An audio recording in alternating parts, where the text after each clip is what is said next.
Doctor en Geografía por la Universidad de Valencia, nacido en Vallada, este apasionado fotógrafo de los paisajes y de la cultura es pionero en el cicloturismo en España y precursor de las vías verdes. Él, como nadie, dirige nuestra mirada hacia el entorno con ojos apasionados y nos acompaña en ese viaje por los 5 sentidos.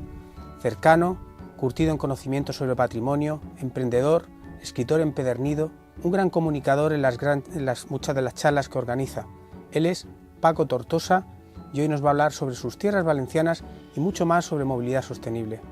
Buenas tardes, Paco, ¿qué tal estás? Buenas tardes, muy bien, y estoy muy halagado de todo lo que has dicho en la presentación de mí. Bien, no sé si me lo merezco, pero bueno. Yo creo que sí, bien merecidamente, creo que nos está escuchando, lo va a ir descubriendo. Muy bien. ¿Cómo nace en ti la inquietud por el entorno, lo que éste esconde y tu pasión por viajar? Yo creo que, como muchas cosas en el ser humano, hay cosas innatas que ya creo que nacemos predestinados con muchas cosas, ¿no?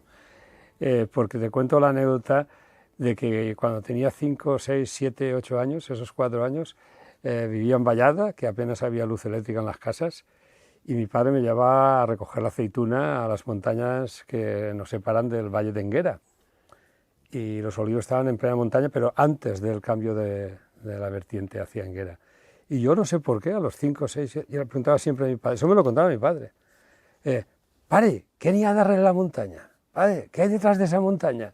Claro, mi padre, con 5 o 6 años, ¿este qué le pasa, no? Y me decía, nada, y siempre me decía lo mismo.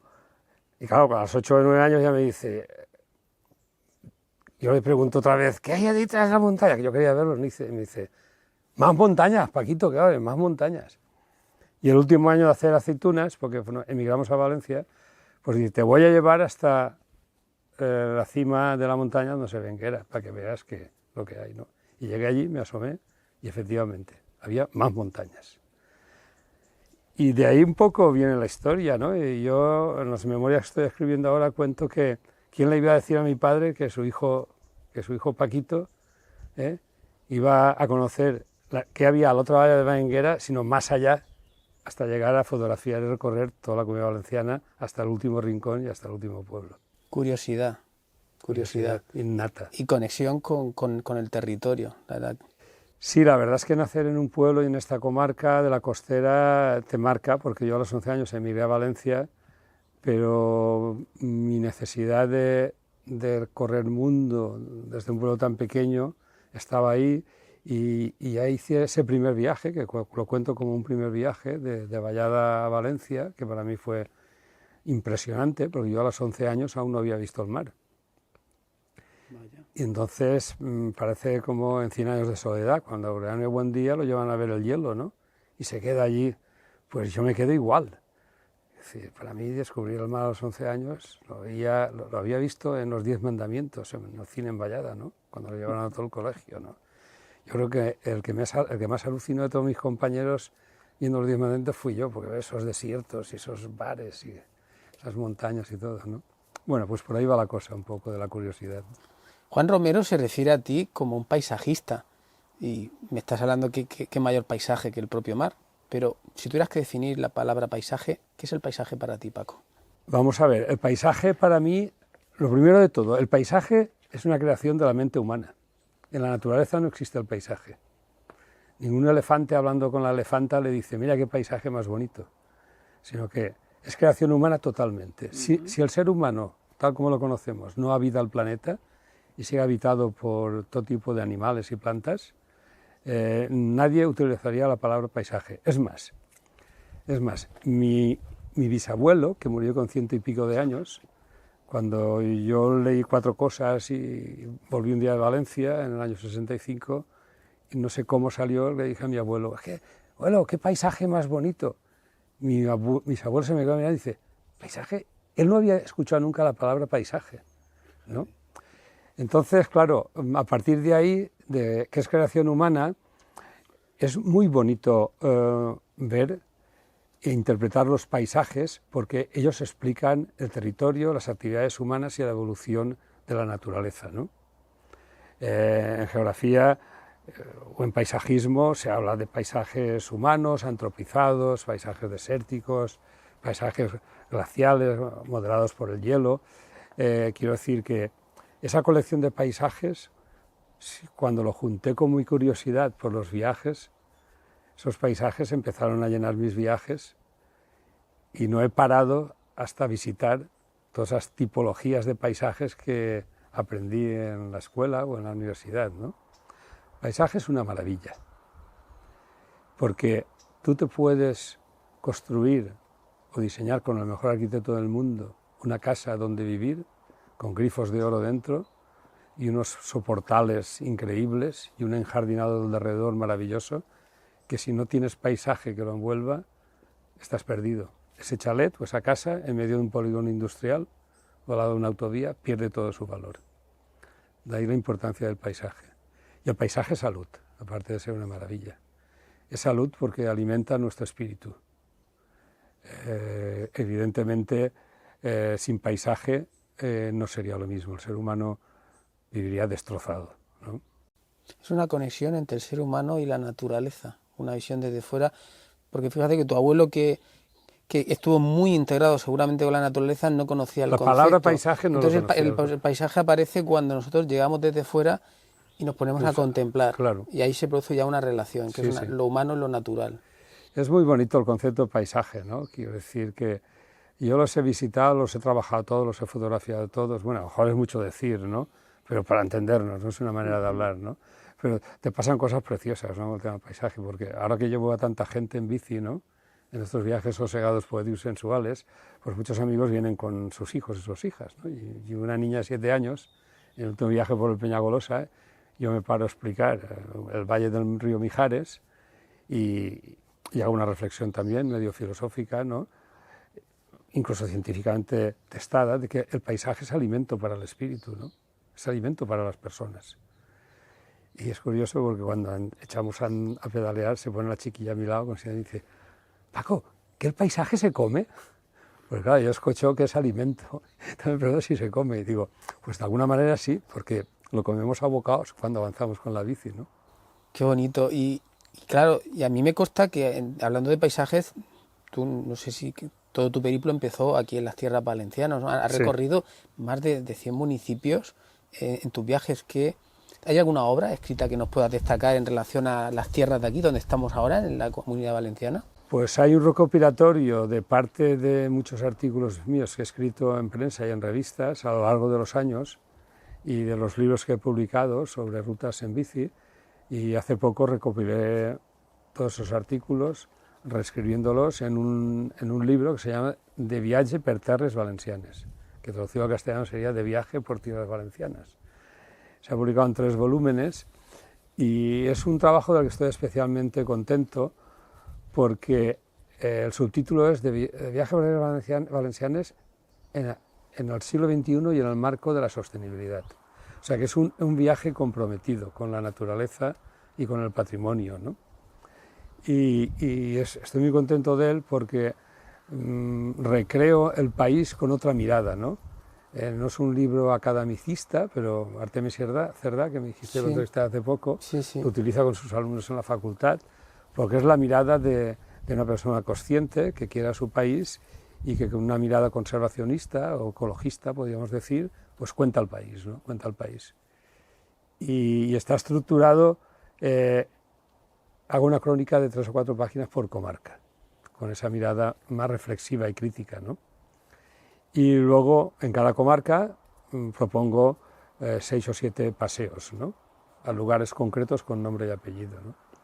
Lo que más me gusta era adjetivar mi país. Adjetivar mi país, luego he dicho ya en el siglo XXI, en el marco de la sostenibilidad, cuando hablo de cada comarca le pongo un subtítulo, pongo el nombre de la comarca, hago como una portadilla, y por ejemplo, la comarca de Ayora-Cofrents, que está en la central nuclear, el subtítulo de la comarca es de un territorio sin central nuclear y con escasos habitantes y escasa economía, a un territorio con una central atómica con escasos habitantes y escasa economía. Es decir, que muy significativo. Es una metáfora de lo que vendían cuando decían que la comarca se iba a desarrollar por la construcción de la central nuclear de Cofrentes. Y resulta que con datos estadísticos, cuando se construyó y se inauguró en los años 80, tenía más habitantes y mejores rentas que ahora en el 2025, ¿no? O sea, que la central dio trabajo, pero pan para hoy y hambre para mañana. Fíjate, la tuya es una mirada activa, o sea, ya no te conformas solo con deleitarte en la poesía, sino que profundizas en el sentido crítico de lo que pasa a nivel social, a nivel, Sí, vamos a decir, casi político. sí, totalmente, totalmente. Ahora hay una línea de trabajo o de ver el mundo, ¿no? Bueno, hay gente que ya muchos años haciéndolo, pero lo que pasa es que ahora le han puesto nombre y se han publicado cosas, que se llama la psicogeografía, ¿no? Fíjate, no conocía el término. La psicogeografía, por resumir en dos palabras, porque al final de lo que he ido leyendo hay unas conclusiones, y es curioso porque uno de los artículos que leí empieza diciendo, no es lo mismo recorrer una calle que recorrer una calle. Claro, te quedas así un poco que dices, bueno, y todos se resumen al final en la historia en que no es lo mismo recorrer el territorio, el paisaje, lo que te rodea, con una mirada crítica y reflexiva y haciendo consciente todo lo que te rodea. Entonces, claro, muchísima gente pues recorre territorios y sitios y si no hay esa mirada reflexiva, crítica y observadora y consciente de dónde estás, es como si no lo recorrieras. Entonces, por eso la frase, ¿no? No es lo mismo cruzar una calle que cruzar una calle. Está claro, sí, no, sí lo he entendido. Entonces, estamos hablando de paisaje, de ambiente, de ruralidad, de visión crítica. Si tuviéramos que resumir, ¿cómo podemos poner en valor nuestro patrimonio? Porque este término a lo mejor las personas que no están acostumbradas pues les queda un poco lejano, ¿no? Esa disociación y desconexión con el entorno. Pero ¿cómo podríamos poner, para que nos esté escuchando, en valor el patrimonio? Se supone que hemos estado hablando de paisaje, de patrimonio, exactamente. Y el cómo viajo y el cómo se debería de viajar, y a partir de ahí haces una pregunta que ya es como una proposición, ¿no? Preguntarme o pedirme que diga cómo creo que podemos hacer para revalorizar nuestro patrimonio, ¿no? O darlo a conocer, ¿no? Es un tema complejo, porque ¿qué podríamos hacer? Todo parte de un poco de la educación de la sociedad, ¿no? De que comenzando las escuelas y después de instituciones públicas o asociaciones, como Interpreta Natura, ¿no? Se eduque a la gente a mirar, como la psicogeografía, ¿no? Sí, el patrimonio está ahí. Del patrimonio hay dos cosas: poderlo ofertar y que la sociedad lo disfrute, y aquellos que se ama y se conoce, se cuida. Y otra cosa es el patrimonio conservado desde el punto de vista estrictamente físico o biológico. Cuando yo salí de Vallada en el año 65 y se acabó la dictadura, el país que yo empecé a conocer a finales de los 70, arriba de la bici, era un país destrozado, absolutamente. Destrozado desde el punto de vista patrimonial, ¿no? Tanto del patrimonio cultural como natural, ¿no? Era súper deprimente ir por cualquier... Claro, llegábamos con la bici con una mirada diferente a cualquier otra persona que viajara a finales de los 70, ¿no?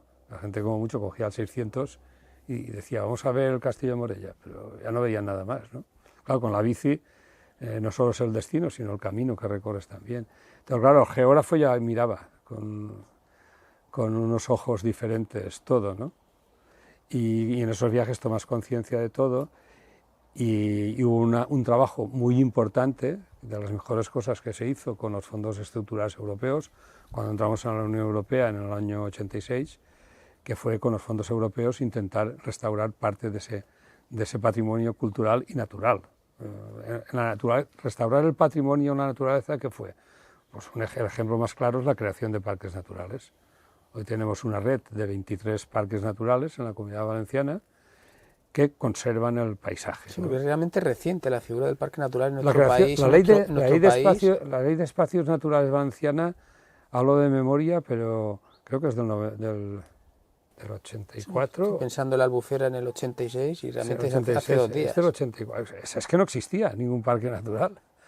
Sí, estaban las montañas ahí y los excursionistas, centros excursionistas, te llevaban a Mariola, ¿no? Sin embargo, en Estados Unidos estoy pensando que Estados Unidos también es la cuna de la interpretación del patrimonio. Estados Unidos, claro, fue cuando se creó el primer parque nacional, se creó en Estados Unidos. Bueno, la cuestión es que estaba todo por hacer, ¿no? Y ahora hemos llegado, hubo un boom.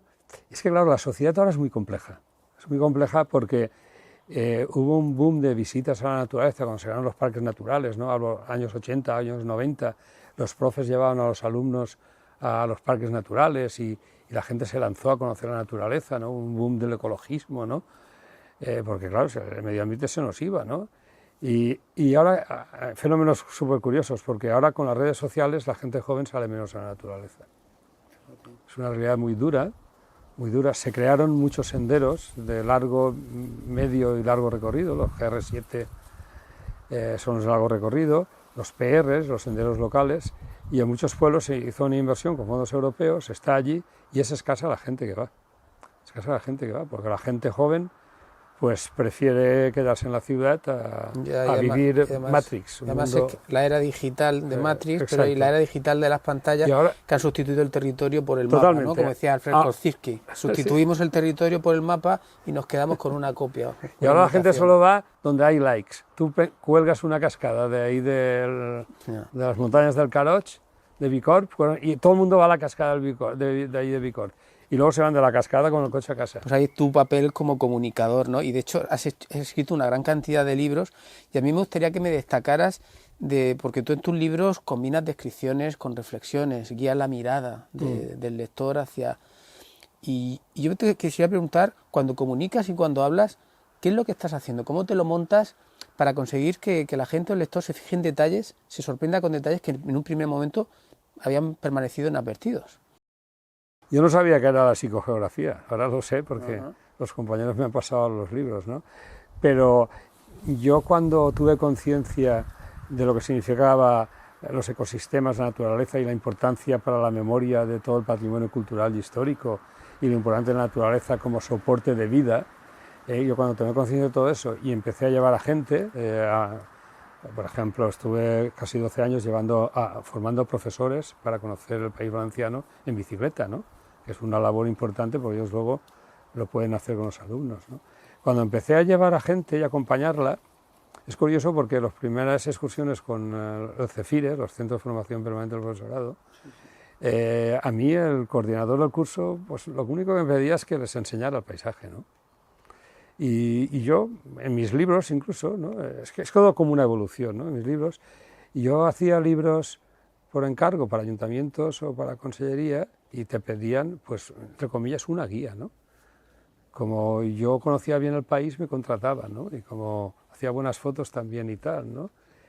Y yo, pues, contaba lo que veía, lo mejor contado posible, la fotografía lo mejor contado posible, pero un momento que se dio un clic en mi cabeza, ¿no? Y no sé, por agotamiento o porque entendía que todo eso que yo reflexionaba como ecologista y trabajé en mi tesis, yo no creía que pudiera servir también para contárselo a la gente, ¿no? Y el clic se produjo cuando el alcalde de Sueca, el actual Joan Baldoví, diputado en Cortes, como alcalde de Sueca, me encargó un libro de la ciudad. Y yo hasta ese momento, 2008, todas las guías que había hecho eran objetivas y descriptivas, peor o mejor escritas, y como mucho ponías en valor el patrimonio y decías, ¿qué valor tiene porque es del siglo tal? Fíjate. O qué bien conservado está porque la biología aquí ha permitido tal, y siempre lo contaba, y decía, y ahora viajamos y vamos... Y de repente entra la psicogeografía. Exacto, entonces, y hablaba siempre en tercera persona, del plural, ¿no? Y de repente en Sueca, ya cansado de hacer esos libros, mientras hacía el trabajo de campo, porque, ojo, me pedía un libro sobre Sueca, pero yo me tiraba un año recorriendo el término municipal. Durante un año mi único trabajo era pasear 8 o 10 horas en la ciudad de Sueca y el término municipal.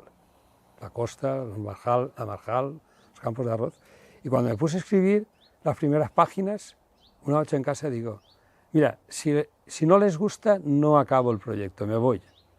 Y si les gusta, lo acabo. Y era como un salto a la piscina.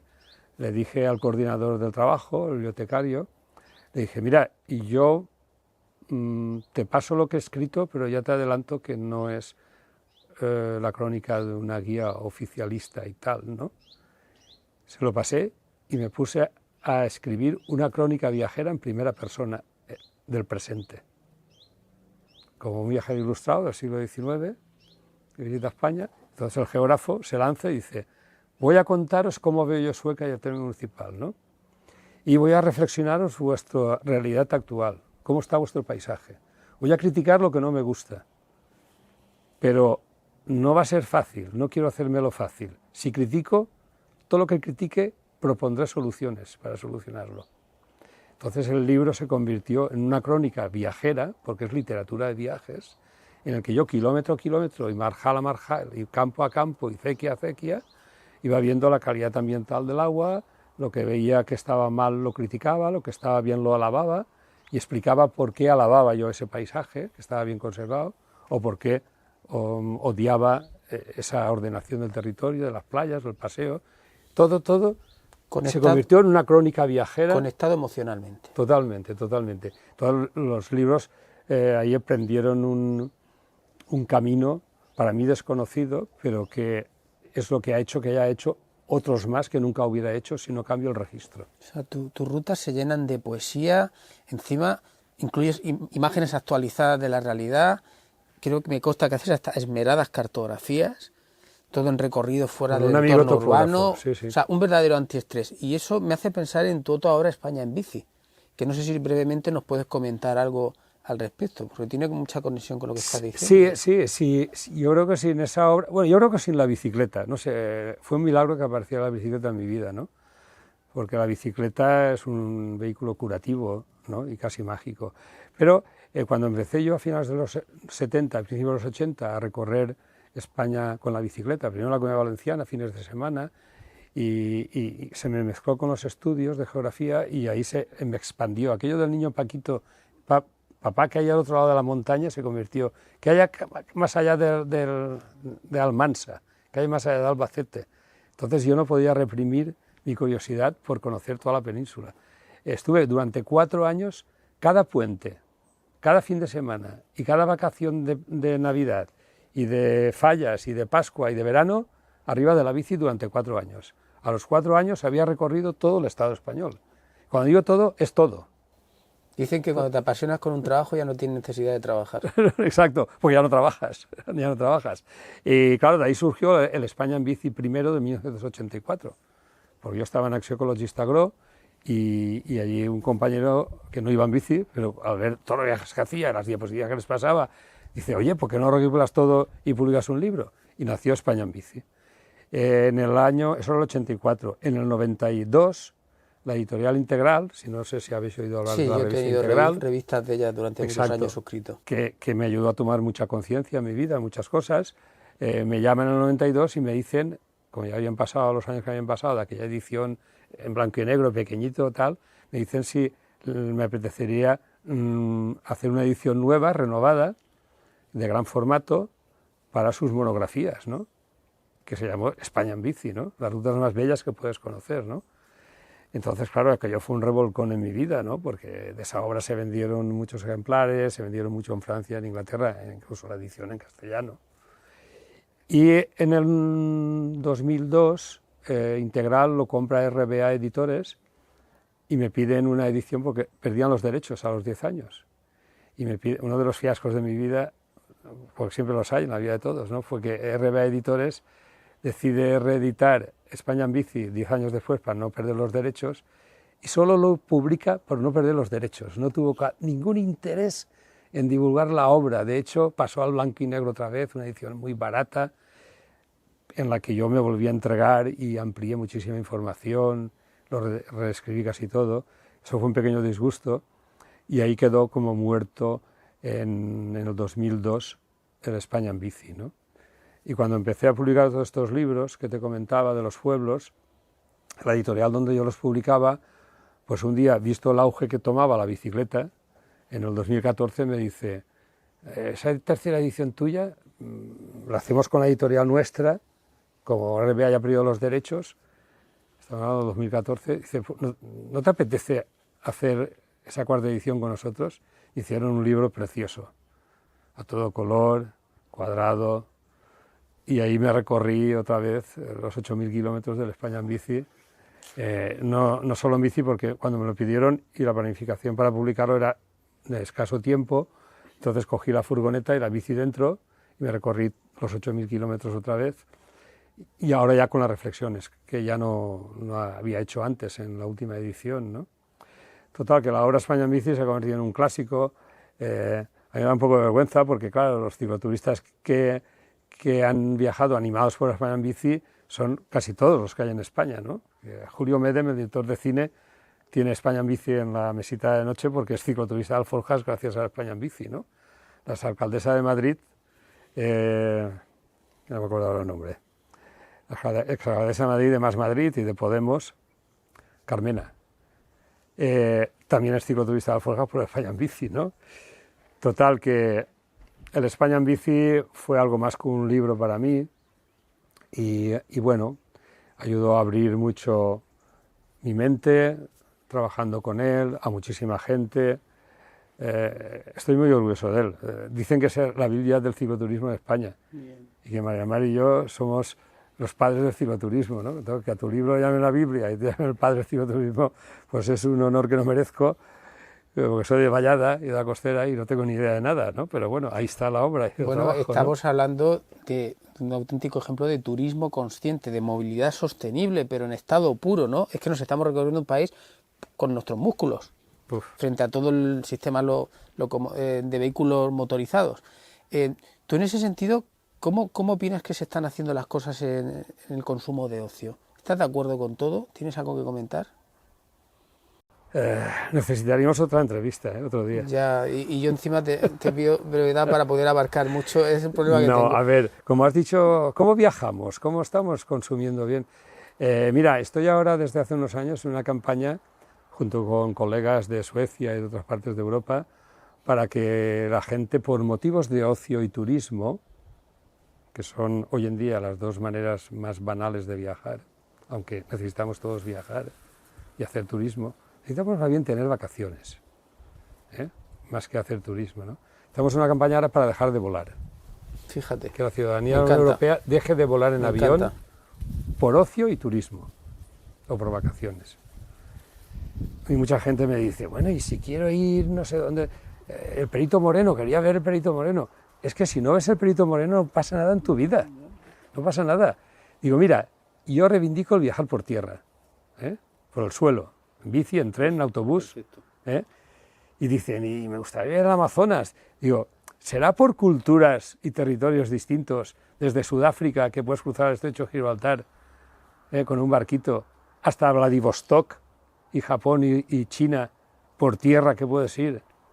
En 7.000 vidas no te acabarás las culturas, los paisajes y la gente y la gastronomía que puedes encontrar. No hace falta viajar a otros continentes, si hay que utilizar avión. Y además vamos lejos a consumir de manera superficial, vamos a tomar fotos, ni siquiera a escudriñar emocionalmente ni integrarnos con la población, ¿no? Que es un poco también mi crítica. A mí no me importa haberme convertido en un divulgador de esta otra manera de viajar, porque se ha dado la circunstancia, yo no era consciente cuando lo hacía, pero como empecé a ir en bici en el año 76, en bici a trabajar, ¿no? Nunca he tenido coche particular. Y entonces nunca he viajado con una agencia de viajes en un viaje organizado. Siempre he viajado organizando mis viajes. Y siempre en bicicleta. Luego desde la bici has andado, ¿no? Pero, entonces, claro, tú te has testado a ti y a la sociedad a partir de ti, ¿no? Y de otra gente, ¿no? Porque dices, es que es posible viajar de otra manera, ¿no? Entonces, una de las cosas más horrorosas, a escala de Comunidad Valenciana, por ejemplo, en todos los libros que he hecho por comarcas, de viajes de terres valencianes, he hecho libros de la Vall d'Albaida, del Alto Palancia, y yo en turismo, la Consejería de Turismo decía, hay que hacer un plan de no accesibilidad con el coche privado más allá de las carreteras con código. O sea, eso de que un vehículo llegue a Bicorb o a Enguera y coja la pista forestal que lleva a la partida de no sé qué o al pico de no sé qué, y por ahí puedan entrar los 4x4 y los coches y tal, aparte de que el territorio y el paisaje necesita silencio, pues oye, qué mejor que aprovechar el turismo y que dejen rentas, que tú llegas al Parque Natural de la Sierra Espadán, aparcas en Aín o en Segorbe el coche y allí tienes guías para que te lleven por senderos a pie o en bici a conocer todo el Parque Natural de la Sierra de Espadán.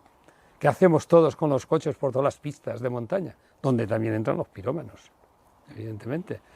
Entonces, fíjate, relación, incendios, turismo, yo creo que nos hemos equivocado. Es una manera banal y nada realizadora para el viajero, para el turista, por desgracia, porque yo distingo mucho entre un viajero y un turista, el viajar como se viaja, dentro de una cápsula, ¿no?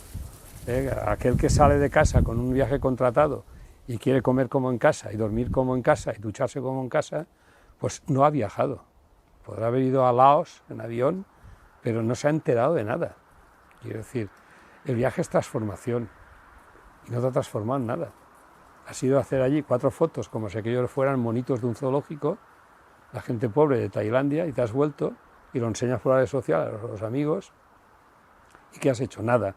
A mí, hace ya unos años que mis amigos, cuando viajan a estos sitios en avión, amigos de muchísima confianza, me esconden que viajan a esos sitios. ¿Por qué?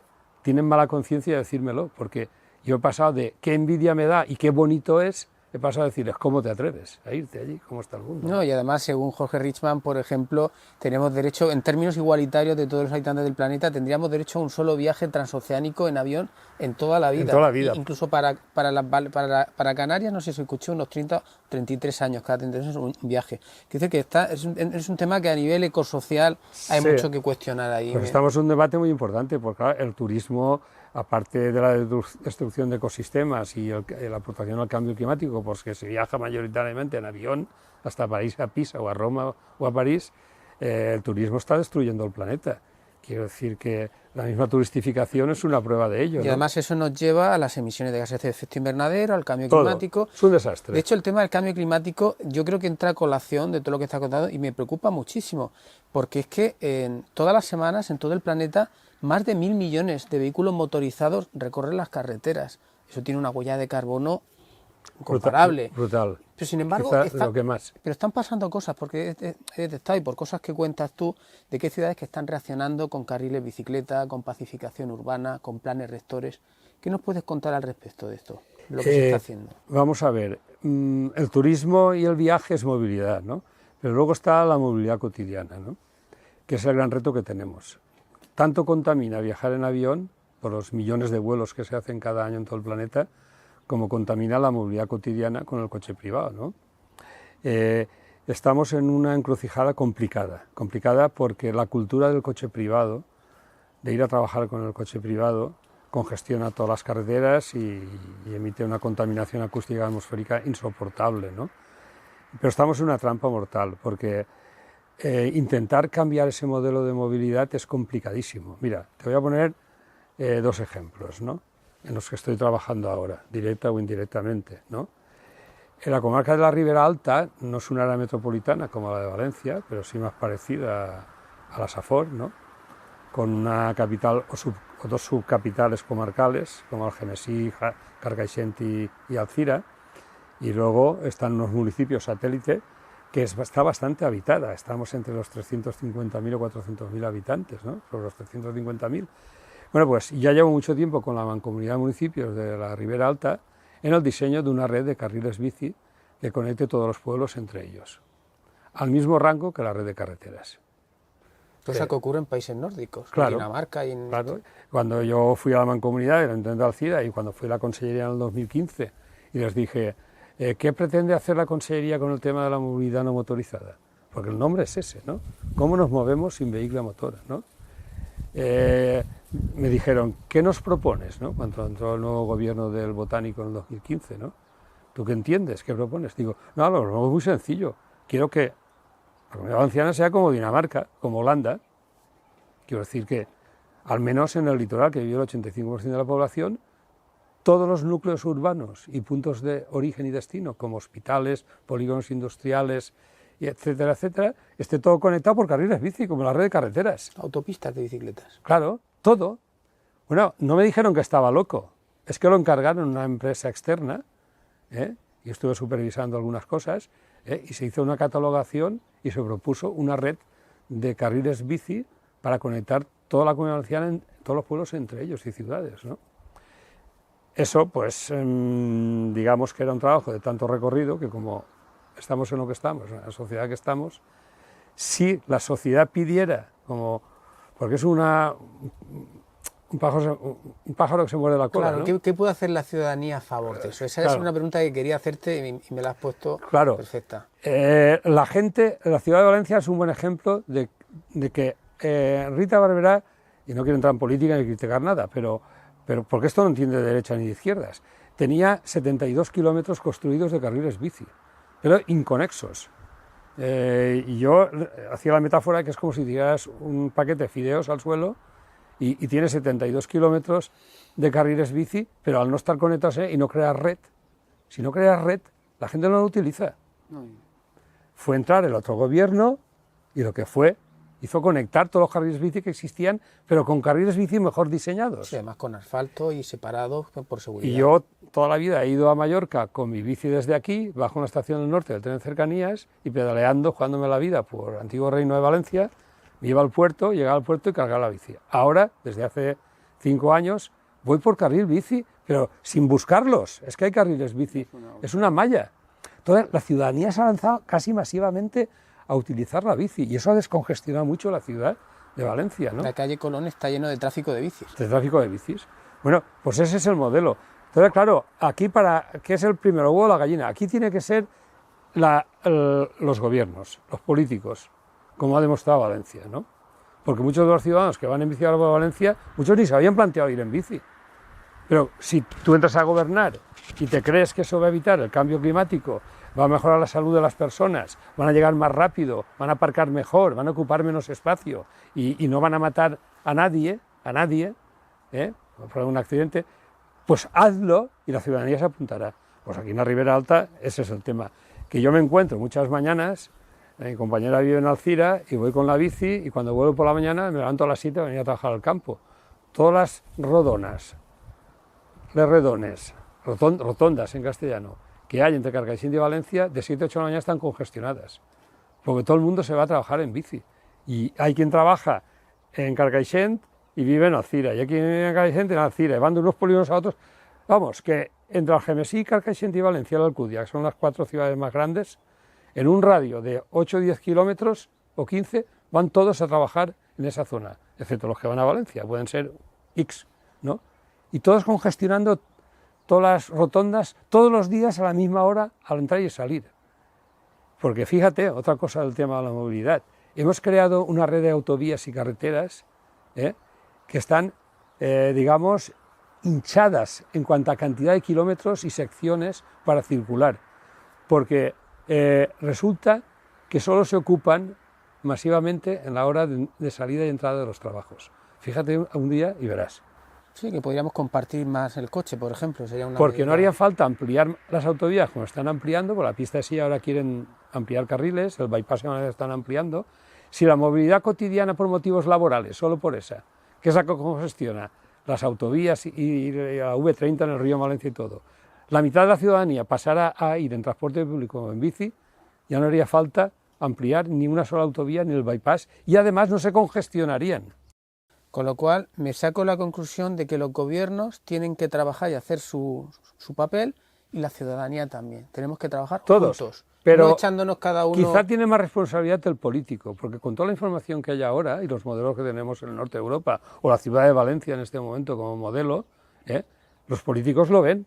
Entonces, como la primera decisión la pueden tomar ellos, porque tú puedes pedir desde una asociación como Acció Ecologista Gro o la Ribera en Bici, queremos una red de bicis comarcal, por ejemplo, a otro. Pero si el político no te oye y no se lo cree, no lo va a hacer. O sea, que si ahora hay que cortar por un lado, que es antes el huevo de la gallina, pues ya va a ser la gallina que es el político, ¿no? Y ya para ir acabando, no sé si quieres comentar... Claro, si acabamos de empezar. Ya, yo contigo me tiraría aquí toda la tarde, porque es que estoy emocionadísimo con todo lo que estás escuchando y además que le va a venir, mucha gente que nos está escuchando va a ver estas reflexiones, le van a venir muy bien. Yo no sé si quieres destacar algún proyecto en el que estés metido ahora, movilidad sostenible, que quieras coger y contarnos. Me alegro que lo preguntes, porque lo más potente, he hablado ya de la red comarcal que estamos intentando diseñar para la Ribera Alta, pero lo más potente, porque es la capital de la Ribera, y que será un proyecto por fases y de largo recorrido, el titular sería: vamos a dejar Alcira en que ninguna calle y plaza haya sitio para aparcar. Vamos a dejar Alcira sin plazas de aparcamiento. Entonces vamos a sacar el coche de la ciudad. ¿Dónde lo vamos a poner? Ambicioso. Es ambicioso. Ingenioso, estoy seguro que algo nos vas a contar. Entonces, imagínate una ciudad como Alcira, Sants Patrons, bueno, toda la ciudad y todas las plazas, que desaparecieran todos los coches aparcados y que donde hay un coche se plante un árbol. Ahí iba a decirte, verde. Todo verde. Y que las calles se les quiten los bordillos y las aceras. O sea, el esquema es plataforma única, donde había un coche, un árbol, fuentes, bancos y el espacio justo y necesario para que los vehículos a motor entren a 10 por hora a hacer carga y descarga o entren a los garajes, aquellas calles donde haya garaje. El concepto de calle peatonal desaparece y se llama espacio compartido. O sea que las calles y plazas y avenidas de Alcira sería un lugar donde no verías coches aparcados ni se podría aparcar y circularían coches y vehículos de carga y descarga a la velocidad de las personas y de las bicis, sin semáforos, sin ceder al paso, sin stops, sin pasos cebra y sin bordillos. Suena a la ciudad del futuro, pero estamos pensando en un presente. Es que como no sea esa, a ver qué modelo, porque claro, las ciudades hoy, hasta pequeñas, son un caos circulatorio y de problemas de aparcamiento, la gente no sabe dónde aparcar, bueno, la regulación del tráfico es una locura, o sea, a que cualquiera le pregunta en la ciudad y dice, ¿cómo ves la movilidad de Alcira y el tráfico? Un desastre, todo. ¿Soluciones? ¿Qué harías? Claro, la gente se queda, es que ya son todo parches, llevamos décadas con parches. Esto es la solución del futuro. Me ha gustado la palabra de la ciudad futuro, pero espero que sea de un futuro inmediato, ¿no? Sí, pero eso he dicho y claro, la primera pregunta que me hace la gente, dice, pues si ya no se puede aparcar en todo el casco urbano de Alcira, ninguna calle, ninguna plaza, ¿dónde vamos a aparcar? Digo, pues mira, vamos a crear una corona que la vamos a llamar, en vez de parking, bosque parking. Porque en vez de crear parkings a las afueras de la ciudad con alquitrán y rayas blanquitas, donde podríamos hacer tejados con paneles fotovoltaicos para quitarle ese peso que se está cargando en el paisaje natural. Por ejemplo. Pero la idea es construir un bosque periférico, que le llamamos bosque parking, con suelo de gravilla de zahorra compactada, y ahí debajo de los árboles la gente aparcaría los Encima coches. Para que pueda filtrar los acuíferos el agua. Lo tienes todo pensado. Evidentemente, claro, un suelo poroso, que encima no se, si encima ya le da la sombra a los coches porque hay árboles, es un bosque, bueno, también, y claro, encima no se calienta el suelo. Entonces, la parte más cercana a la ciudad de esa corona, con lugares para aparcar, aparcarían los que están censados en Alcira, los habitantes de Alcira. Y si esta fila y dos son los de Alcira, la tercera fila y la cuarta es para los que vienen de fuera, a trabajar o de visita. Y más pensando en esa zona que se quedó cerca del río Xúquer, que se quedó con muchos solares y que no se llegó a construir. Por ejemplo. Que ahora son todo terran baix, son solares deshabitados. Como el centro comercial que se quedó sin construir en Alcira, que está ahí al lado de la CV50, que es un monstruo. Entonces, y claro, ahora lo estoy contando las fallas, porque yo soy un divulgador, vamos, sin perdón, quiero decir, estoy visitando cada falla en los viernes por la noche la cena y les cuento ahí a la ciudadanía cómo va a ser esto, ¿no? Y la gente, y claro, hasta ahora no ha habido nadie que le haya contado el proyecto que ya me ha dicho que no. No hay nadie que me ha dicho, ¿y dónde aparco? ¡Ostras, qué lejos tengo que aparcar! Todos se han acabado diciendo que sí. Es que podía servir de modelo para otras ciudades. Totalmente, porque mira, el truco para que lo acepten de buena gana, ¿sabes cuál es? Aunque todos van a aceptar que caminarán hasta un máximo de 10 minutos desde el sitio donde aparcarán hasta su casa, porque dependiendo de lo lejos que estés del parking, pero claro, la gente viene de Valencia a trabajar o de otro pueblo por las noches en Alcira y no saben dónde aparcar. Hay gente que ya se tira media hora buscando aparcamiento y acaba aparcando más lejos que lo que le propondría con lo cual yo encima ahora. Regularías hasta el problema de aparcamiento. Totalmente, la gente vendría de fuera, pero espera, para que peguen el cabotazo y digan que sí, el estudio previo que estoy trabajando con el alcalde es que la gente, ese bosque parking, cada zona de parking estaría nominalizado. El ayuntamiento le regalaría una plaza de parking a cada vecino que tenga un coche, gratis. O sea que tú vendrías de fuera, tendrías tu plaza. Y con lo que se ahorran de señalización semafórica, de señales verticales, de ceda al paso, stop, tal, de pintura vial, de señalización horizontal, con lo que se ahorran en el alquiler de semáforos y en la compra y mantenimiento de señales y de repintar, con ese dinero se puede contratar 2 o 3 plazas fijas el ayuntamiento de guardias de seguridad que las 24 horas del día se paseen en el bosque parking. La verdad es que yo al principio de la entrevista hablaba de lo apasionado que eres, de lo emprendedor, pero es que nos lo estás demostrando. Yo estoy emocionado con todo lo que cuentas y la verdad es que seguiría hablando contigo durante mucho más tiempo, pero bueno, tenemos que ir cerrando la entrevista. No está mal, el tiempo. Y yo te doy las gracias en nombre de quien nos está escuchando, porque es emocionante escucharte y además es que entusiasma. Y solo me gustaría acabar con una última pregunta muy breve, para ir acabando. Tu viaje ideal, Paco. ¿Qué te viene a la cabeza? ¿Qué palabras te vienen con tu viaje ideal? Tu viaje ideal es calzar zapatillas, mochila o bicicleta e ir a recorrer el mundo sin objetivo ni un proyecto previsto y aplicando la lección de la psicogeografía. Hacer el viaje ideal no importa tanto el dónde, sino el cómo viajas, de esa manera consciente, reflexiva y observadora y crítica. El cómo, más que el dónde. Me encanta, Paco. Ese es un poco el resumen. Me encanta el cómo. Pues nada, apúntate a los viajes sosegados, poéticos y sensuales. Sí, no, ya lo estoy pensando y más se lo voy a contar a gente. Bueno, a mí me gustaría despedirme de todas y todos vosotros con 2 poemas de Marc Granell, y como hemos hablado de viajar, uno sobre el hecho de viajar y el otro es sobre la movilidad, ¿vale? El de viajar se llama Cançó de viatjar.